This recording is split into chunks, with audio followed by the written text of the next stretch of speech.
So what we're looking at today is the difference between RAW and JPEG.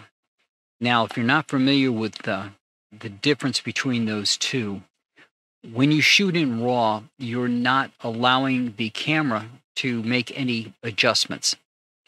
It doesn't matter if you're talking about a smartphone or a regular camera, mirrorless or digital. There are settings in there that will try to make the image look the way somebody thinks it should look.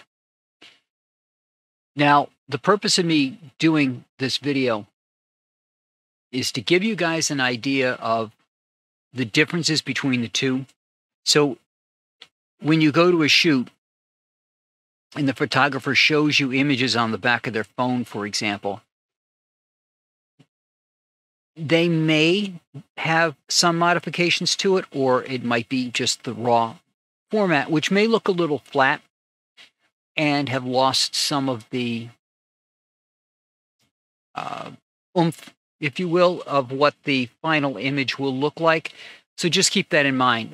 So if I've got it open on the back of my phone, or because I have a Canon and I use Canon Connect, if I have it shown on my tablet, it's not the final image of what you're going to see. I'm going to make some subtle changes. So what we're going to look at today are three of my cats, because with the detail of their fur, they're all front facing, so I've got the eyes, so we can see what the detail looks like. So here is a raw shot of my cat. Now I'm going to tell Lightroom to do an auto on it. And you can see that's what Lightroom's auto thinks is the most appropriate look for the image. I disagree, but we'll see that in a minute. There's also other possibilities that you could use that do other things to the image itself. Now that one darkens the image greatly. So bring it up so you can see the changes. And that's what it did to the image. Now these are things that could be done to an image, don't have to be done to an image. For me, the way I look at it is, I want the image to reflect what I saw. It doesn't have to be the brightest colors or whatever.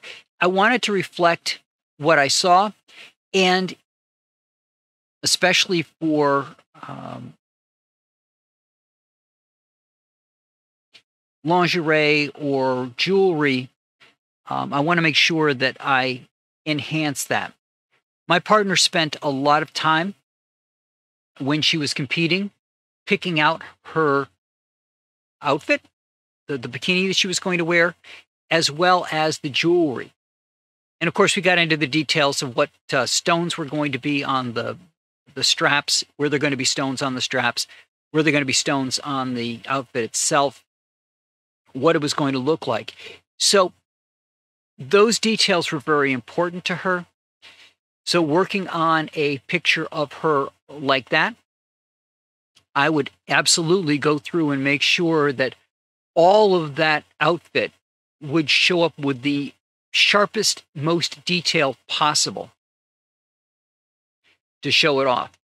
If we were doing a boudoir shoot and somebody had taken enough time to pick out a very lacy outfit that they were very proud of, I'd make sure that that was pulled up.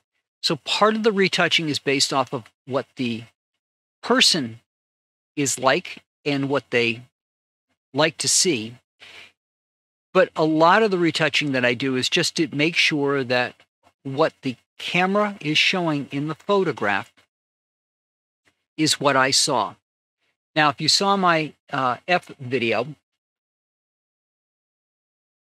where I talk about what the F in the lens means, you can see up here that closest it got was an f.2. It's an f1.8. The smaller the number, the narrower the in focus range. So you can see in this picture that her face is in focus. Her ears are a little out of focus. Her nose is in focus. The focus point was on the eye.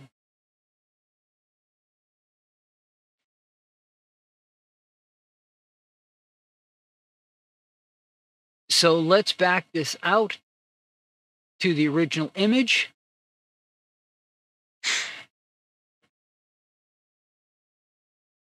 And show you what I would do. Now, there's my original image. I like to boost the contrast.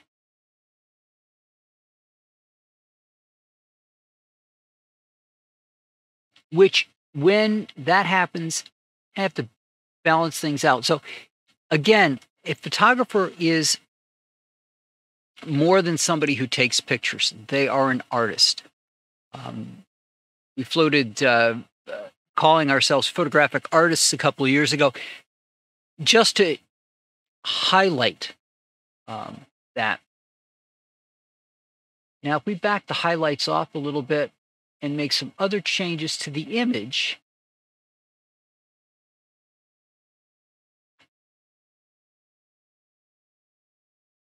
we can enhance it. But in no way did I change the shape of her face, her eyes. I'm not changing anything about her. I'm just enhancing the image so that it looks like what I saw when I look at the image.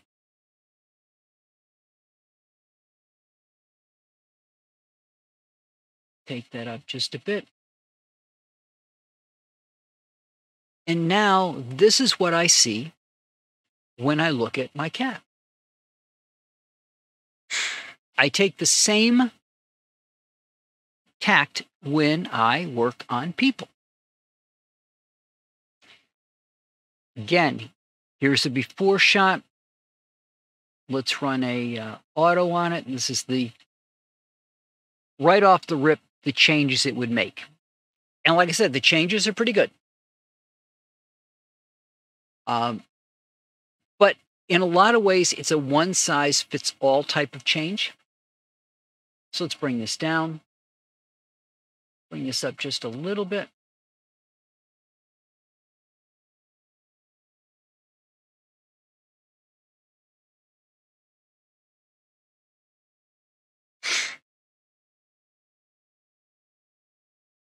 And a lot of it is to taste, which is why it's very important that you take a look at a photographer's gallery of all their work, even if they do things other than what you're looking for, bodybuilding or boudoir or landscapes, anything that they do, look at their body of work and you'll get a feel for their style and what it is that they like to do in the images. And then you can see if that's something you want in your image. Again, here's another one. You can see how quickly that focus falls off in this image using that 15mm lens. But again, we make some changes. Now, with her, it's very easy to see the difference between that and that. You can see it brings out the different tones of the colors in the fur. Back that off a little bit, back that down just a bit. And again, I'm just making modifications so that the image looks like what I saw. Now you may ask, well, why don't you just go with the image that the JPEG came up with? Let's take that as a given. We'll make a copy. Kick that to auto. that is what the JPEG looks like. And that's what I came up with. JPEG. Mine. Mine's just a tad darker. But at the same time, to me, I see more detail in the image. The fur looks better to me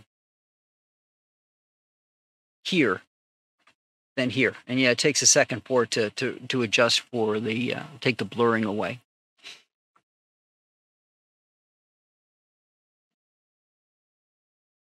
And I think the other one ups the, nope, didn't change the saturation, did change some of the other pieces of the image itself that I didn't touch. But that to me looks good. Now,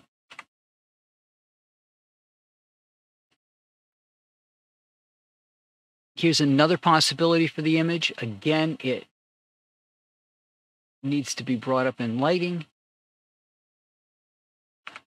But that makes her look a little bit more brown than she actually is. All right, that's a better representation of her. And here she's more gray than she is brown, but that's just the way certain changes happen in the photograph itself. But again, I shoot in a RAW format, which the camera captures more of the image.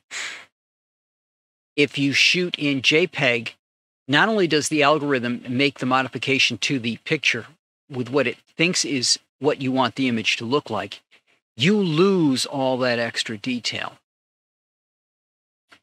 So if I shoot in RAW and then do some post-processing, what does that mean? It means it takes me a little bit longer to walk through the images. And if you shoot with me, what you see on the screen is not going to be what the final image looks like. There's going to be some changes. And I have some other videos that go over different retouchings that I do, beyond just getting the contrast and the detail in, which we'll talk about in the next series of videos. Next time, we'll talk about the face and what changes I make to the face to make sure that the eyes look nice and bright and that we get that three-dimensional image. Because while taking pictures of flowers or a cat's face is fine to make something blur out around them, we can't use that same depth of field, which is that area that's in focus. We can't do the same thing when we're doing a bodybuilding shoot or a boudoir shoot or anything where we're taking into account the person's body, because you take some of that body and put it out of focus. So we have to change that up a little bit when we're doing those kinds of things. This is very good for doing portraits of headshots. And to a certain extent, I could change it up so that I could get more of it. I mean, just because your lens is an f1.8 doesn't mean you have to shoot at 1.8. This was shot at a 2.0. So you can make the adjustments to get more of it in focus, depending on what you're going to do. And that you'll see in the F video that I did, what F means. But bottom line is what you'll see from me in that initial image is not going to be what the final image looks like. And make sure that I do a couple of test shots, get the exposure and lighting correct, and then shoot all in RAW so that what you see is a little bit more washed out than what the final's going to be. There'll be more color pop, and as you'll see next week, I'll go back through and do modifications to things like the face to enhance the eyes and to give more depth to the face itself. But that's for next week. I hope you found this helpful, and I'll see you guys next week.